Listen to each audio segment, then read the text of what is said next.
మహోన్నతుడును రక్షకుడైన యేసు క్రీస్తు ప్రశస్తమైన నామములో ప్రేమధార టీవీ వీక్షకులందరికీ శుభములు తెలియజేస్తున్నాం.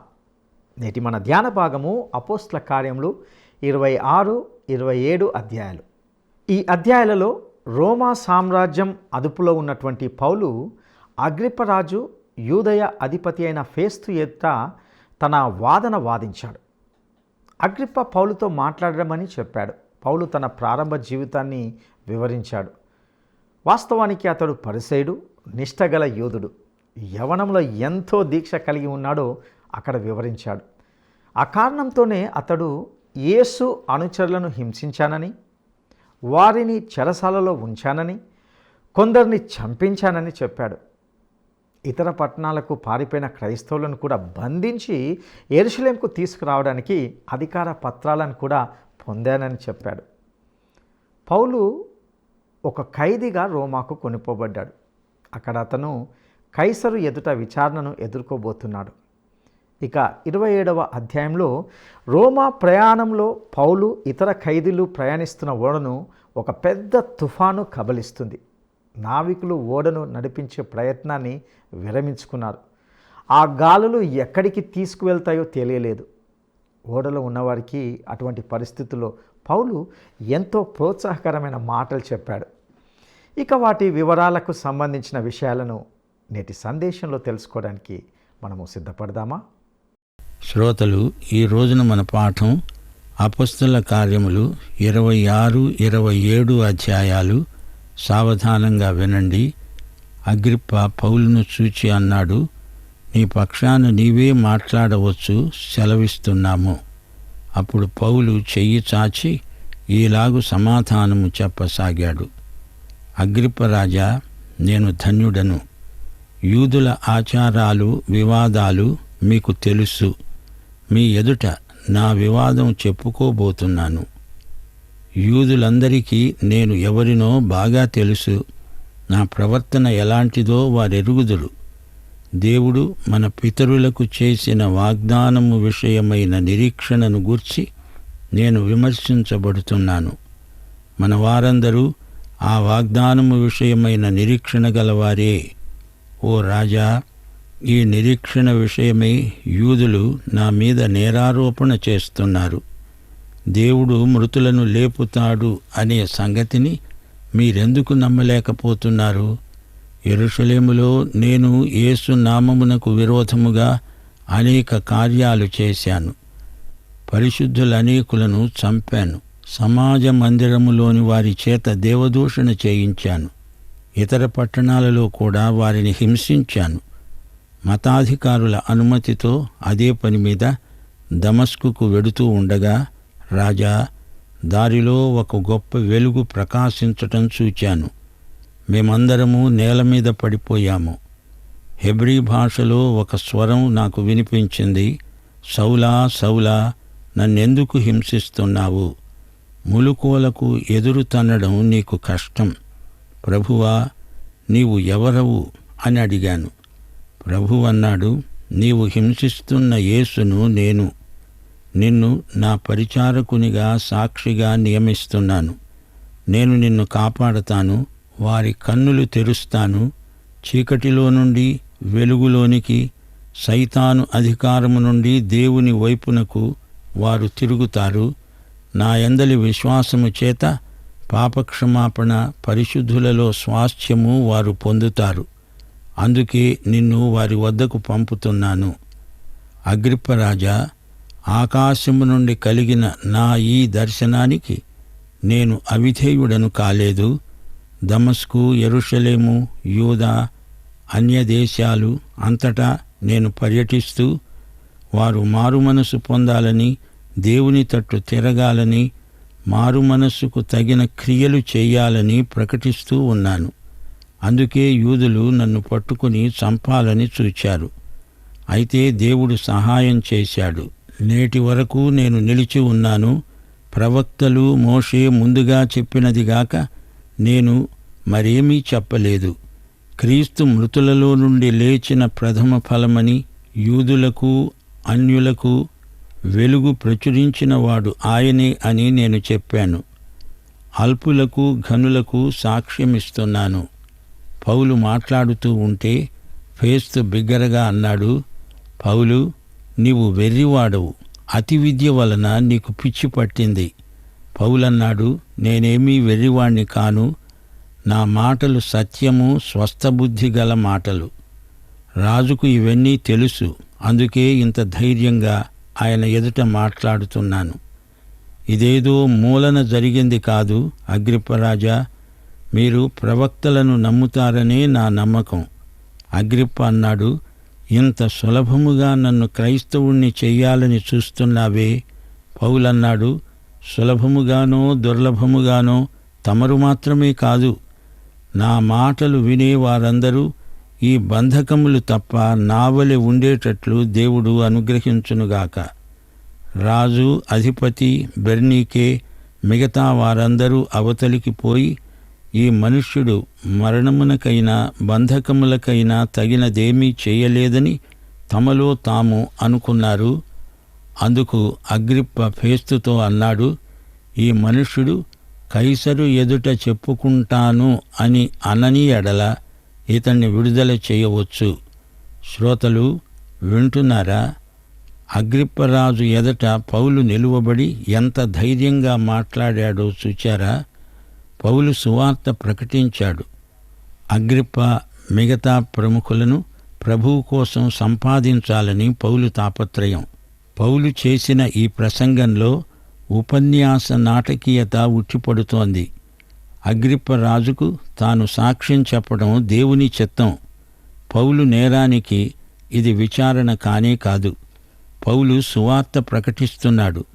కైసరుకు చెప్పుకుంటాను అని ఉండకపోతే పౌలు వెంటనే విడుదల పొంది ఉండేవాడు.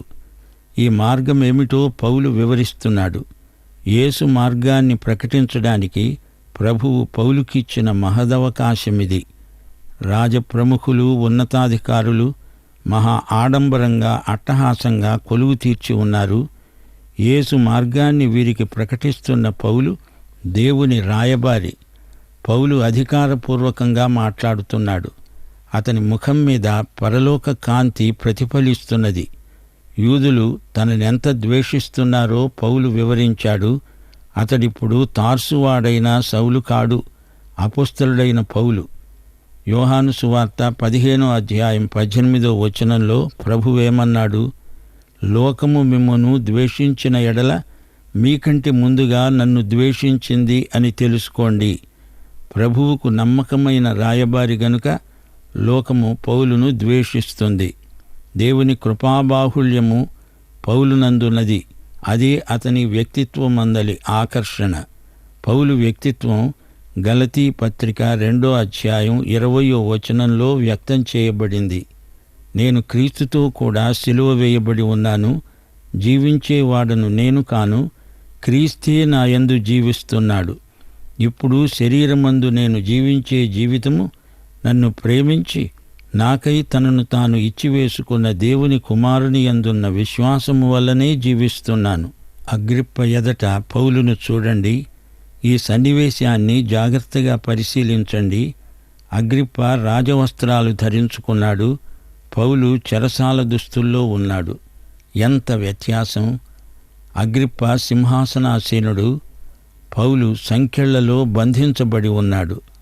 అగ్రిప్ప పాపదాస్యంలో ఉన్నాడు.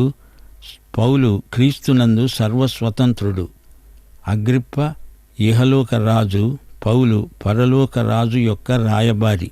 యేసురాజే అగ్రిప్పనైనా పౌలునైనా విడుదల చేయగల సమర్థుడు.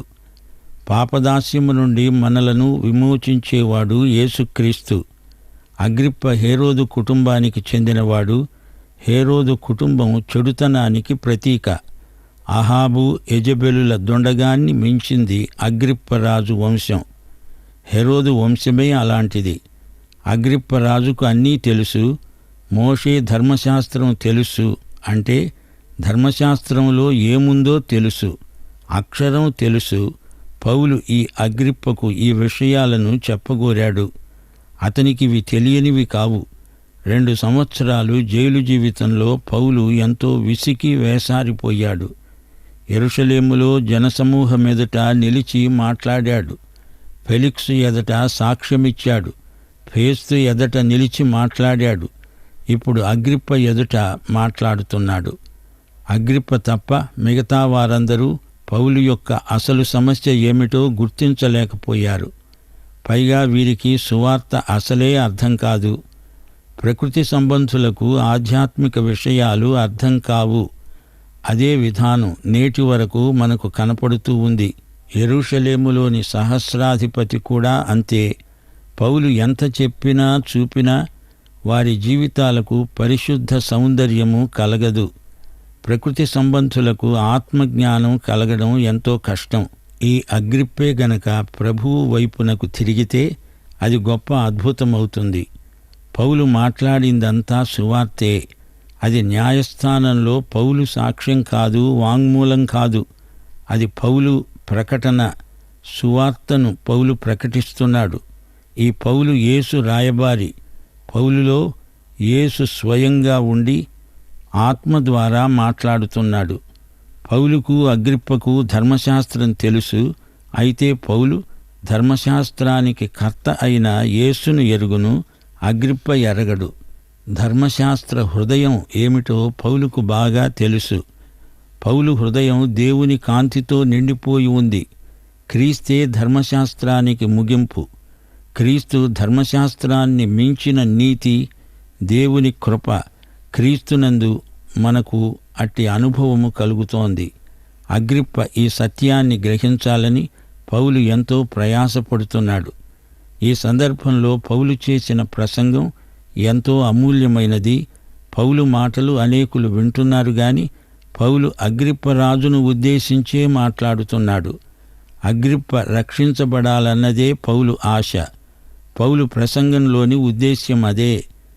తన బాల్యాన్ని గురించి, గత జీవితాన్ని గురించి క్లుప్తంగా మాట్లాడాడు పౌలు. తాను రక్షించబడిన విధానం, అందలి వివరాలు కూడా అగ్రిప్పరాజు వినాలని పౌలు మాట్లాడాడు. పౌలు ప్రసంగాన్ని మా శ్రోతలు జాగ్రత్తగా పరిశీలించాలి. అందులో మనకెన్నో గంభీరమైన సత్యాలు బోధపడతాయి. దమస్కు మార్గంలో యేసుతో భేటీ ఎంతగా తనను ప్రభావితం చేసిందో పౌలు వివరించాడు. నజరేయుడైన యేసుకు వ్యతిరేకంగా నేను ఎన్నో పనులు చేయటానికి పూనుకున్నాను. యేసుకు నా అంత చెడ్డ విరోధి మరొకడు ఎవరూ ఉండరు. తార్సువాడైన సౌలు నజరేతువాడైన యేసును ఎంతో ఎదిరించాడు. యేసు అన్నా ఆయన సువార్త అన్నా పౌలుకు బొత్తిగా గిట్టని రోజులవి.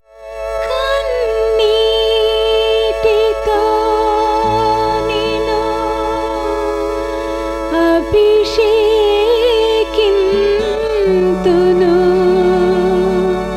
నా ప్రభువా నా దేవా.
అయితే ఆ యేసు కోసం 2 సంవత్సరాలు తాను ఖైదీగా ఉన్నాడు. ఎంత ఆశ్చర్యం! దమస్కు మార్గంలో యేసు తనను కలుసుకున్నాడు. తాను కిందపడి పొర్లాడాడు, మట్టి కరిచాడు. యేసు పౌలుకు కనిపించి మాట్లాడాడు. తాను దేవుని చిత్తానికి వ్యతిరేకంగా ప్రవర్తిస్తున్నట్లు పౌలు గ్రహించాడు. ఫిలిప్పీ పత్రిక 3వ అధ్యాయం 7-8 వచనాలలో పౌలు ఈ అనుభవాన్ని పురస్కరించుకొని అన్నాడు, యేసు పునరుత్థాన శక్తితో పోలిస్తే నాకు సమస్త భోగభాగ్యాలు పెంటతో సమానం అనిపిస్తున్నాయి. అగ్రిప్పరాజా, దమస్కు మార్గంలో నేను చూచిన దర్శనానికి నేను అవిధేయుణ్ణి కాను. నేను చెప్పేది మోషేకు కాని ధర్మశాస్త్రానికి కాని విరుద్ధమేమీ కాదు. నేను కైసరుకు ఈ సంగతులు చెప్పుకుంటాను. అవును శ్రోతలు, పౌలు కైసరుకు కూడా సువార్త ప్రకటించవలసి ఉంది. నేను గొప్పవారికి, అల్పులకు, అందరికీ మన పితరుల ఉద్దేశ్యాన్నే ప్రకటించాలి. దేవుని సంకల్పాన్నే బయలుపరుస్తాను అంటున్నాడు పౌలు. యేసు పునరుత్థాన సత్యాన్ని అందరికీ ప్రకటించాలని దేవుని ఆజ్ఞ. యేసు మరణం, ఆయన పునరుత్థానం ఈ 2 కలిసి సువార్త సందేశమవుతుంది. మానవ చరిత్రలోకి ప్రవేశించి దేవుడు చేసిన ఈ గొప్ప కార్యం పౌలు ప్రకటించిన సువార్త. దేవుడు లోకాన్ని ప్రేమించి తన కుమారుణ్ణి ఈ లోకానికిచ్చాడు. ఇదంతా వింటున్న ఫేస్తు అకస్మాత్తుగా అన్నాడు, ఇంత చదువుకున్న నీకు ఏమిటి పిచ్చి? పౌలన్నాడు, నాకేమీ పిచ్చి లేదు, నా మాటలు జ్ఞానయుక్తమైనవి. అగ్రిప్ప అన్నాడు, నన్నింత సులభంగా క్రైస్తవుణ్ణి చెయ్యాలని చూస్తున్నావా? పౌలు బోధ అగ్రిప్పను ఇంచుమించు క్రైస్తవుణ్ణి చేసింది. అంటే అతడు క్రైస్తవుడు కాడనే అర్థం. మనుషులు చేస్తే ఎవడూ విశ్వాసి కాడు. ఆ పని పరిశుద్ధాత్మ మాత్రమే చేయగలడు. అందరూ విశ్వాసులవ్వాలని మన ఆకాంక్ష. అయితే చివరి తీర్మానం వినే వ్యక్తి మాత్రమే చెయ్యాలి. దానికి మరో ప్రత్యామ్నాయం లేదు. యేసు పునరుత్థానం మన రక్షణకు ఆధారం. అదే సత్యం సమస్త ప్రజలకు తీర్పు తీరుస్తుంది. యేసు ఈ రోజున సజీవుడు. పౌలు రోముకు వెళ్ళడం దేవుని చిత్తం. ఇప్పుడు అపొస్తలుల కార్యములు 27వ అధ్యాయానికి రండి. శ్రోతలు, పౌలు రోముకు ఓడ ప్రయాణం చేస్తున్నాడు. పౌలు మరికొందరు ఖైదీలు కలిసి ప్రయాణం చేస్తున్నారు. యూలి అనే శతాధిపతి వీరిని తీసుకువెడుతున్నాడు. అరిస్తార్కు అనే మాసిదోనీయుడు కూడా వారితో ఉన్నాడు. యూలికి పౌలు మీద దయ కలిగింది. పౌలు దారిలో స్నేహితులను కలుసుకోవడానికి సెలవిచ్చాడు. అక్కడి నుండి వారు ఎదురుగాలిలో ప్రయాణం చేయవలసి వచ్చింది. యూలి ఈ ఖైదీలను మరో ఓడ ఎక్కించాడు. అది అలెగ్జాంద్రియా ఓడ. అతి కష్టం మీద మంచి రేవులు అనే స్థలానికి ఓడ చేరింది. ప్రయాణం చాలా అపాయకరంగా ఉంది. ఈ ప్రయాణం మన ప్రాణాలకు హానికరము అని పౌలు చెబితే నావికుడు నమ్మలేదు. శీతాకాలం అక్కడ గడపడం చాలా ప్రమాదం. క్రేతు దరిని వారు ఓడను నడిపించారు. అయితే ఓడ గాలివాలుకు కొట్టుకుపోయింది. ఓడ చాపలు దించేశారు. సరుకులు సముద్రంలో పారేసి ఓడను తేలిక చేశారు. ప్రాణాలతో తప్పించుకుంటాము అనే ఆశ వారికి బొత్తిగా లేదు. పౌలు వారికి ధైర్యం చెప్పాడు. పౌలుకు దేవుని దూత తెలియచేసింది. ఆయన ఓడలోని వారికి తెలియచేశాడు. అలాగే వారు కొట్టుకుని పోయి ఒక ద్వీపం మీద పడతారు. ఈ విధంగా 14 రాత్రులు గడిచాయి. పౌలు వారికి అభయమిచ్చాడు. ఆహారం పుచ్చుకోండి, మీలో ఎవని తల నుండి ఒక్క వెండ్రుకైనా నశించదు. పౌలుతో పాటు అందరూ భోజనం చేశారు. ఓడలో ఉన్న వారందరూ 276. ఓడ బద్దలైపోయింది. ఖైదీలను చంపాలని సైనికులకు ఆలోచన కలిగింది. గాని శతాధిపతి వారిని ఈదుకుంటూ తీరానికి వెళ్ళడానికి అనుమతించాడు. ఈ విధంగా పౌలు ఎలాగైతేనే తప్పించుకొని ఓడ చెక్కను ఆసరా చేసుకొని ఈదుతూ తీరానికి చేరాడు. శ్రోతలు వింటున్నారా? 2 తిమోతి 2:9 దేవుని వాక్యము బంధింపబడనేరదు. పౌలు రోముకు చేసిన ఈ ఓడ ప్రయాణం ఎంతో సాహసోపేతమైనది. ఆ ఓడలో ఉన్న ఖైదీలందరిలో పౌలు ఒక్కడే రోమా పౌరుడు. మిగతా వారంతా మరణశిక్ష విధించబడిన నేరస్తులు. ఈ ఖైదీలకు సువార్త చెప్పడానికి దేవుడు పౌలుకు ఈ గొప్ప అవకాశమిచ్చాడు. పౌలు ఓడ ప్రయాణం యోనా ప్రయాణంలాగే ఉంది. కాని ఒక్కటే భేదం. యోనా తనను సముద్రంలో పడవేయండి అన్నాడు. కాని పౌలు ఓడలోనే ఉండి తోటి ప్రయాణికులను కాపాడాడు. దేవుని స్పర్శను అనుభవించాడు. యేసు ఖైదీ అయిన అపోస్తలుడైన పౌలు ఎంతో ధన్యుడు. నేను దేవుని యందు విశ్వాసముంచిన వాణ్ణి అని పౌలు తనను తాను 25 వారికి పరిచయం చేసుకున్నాడు. భయంకరమైన సముద్రపు తుపానులో పౌలు దేవుని స్వరం విన్నాడు. పౌలు సముద్ర ప్రయాణమంతా దేవుని సంకల్ప పరిధిలో కొనసాగింది. పౌలు అనే ఈ అపోస్తలిక సువార్తికుడు ప్రభుత్వం ఖర్చుల మీద రోముకు ప్రయాణం చేసి చక్రవర్తికి సువార్త ప్రకటించబోతున్నాడు. ఇది ఎంత ఆశ్చర్యం! దేవుడే నౌకాభంగంలో కూడా తన సేవకునికి ఆశాభంగం కలగనీయడు. దేవునికి స్తోత్రం. శ్రోతలు వింటున్నారా? పౌలు డేరాలు కుట్టుకునేవాడు. అతనికి ఓడ ప్రయాణం సంగతి ఏమి తెలుసు అంటారా? పౌలును ప్రభువు నడిపించాడు. ఇప్పుడు పౌలు ఓడ నావికుణ్ణి నడిపిస్తున్నాడు. పౌలు వారితో అన్నాడు, నేను చెప్పలేదా? మీరు విన్నారు కారు. అయినా కంగారు పడకండి, మీరు నశించరు. దేవుడు చెప్తున్నాడు. శ్రోతలు, పౌలు గద్దించాడు. వెంటనే దేవుని ఆదరణ వాగ్దానం వారికి వినిపించాడు. పౌలు బహిరంగంగా ఓడ ప్రయాణికులందరికీ ఆహారం వడ్డించాడు. రొట్టె విరిచి ప్రార్థించాడు. అందరి దృష్టిని దేవుని వైపు మళ్లించాడు. అలసిపోయిన ప్రయాణికుల శరీరాలకు ఆత్మలకు సేద తీర్చాడు. పౌలు ఆ ఓడలో అందరిలాగే ఒక ప్రయాణికుడు. తానే ఇప్పుడు ఓడ నాయకుడు, నావికుడు అయ్యాడు. దేవుడు మనల్ని తలగా ఉంచుతాడు గాని తోకగా ఉంచడు అంటే ఇదే. ఓడ బద్దలైపోయింది. కాని దేవుని కృప పౌలు ద్వారా వారికందరికీ లభించింది. పౌలు మాదిరి మనకందరికీ అనుసరణీయం. ప్రియ శ్రోతలు వింటున్నారా? పౌలు చేసిన చిట్ట చివరి సేవాయాత్ర ఇది.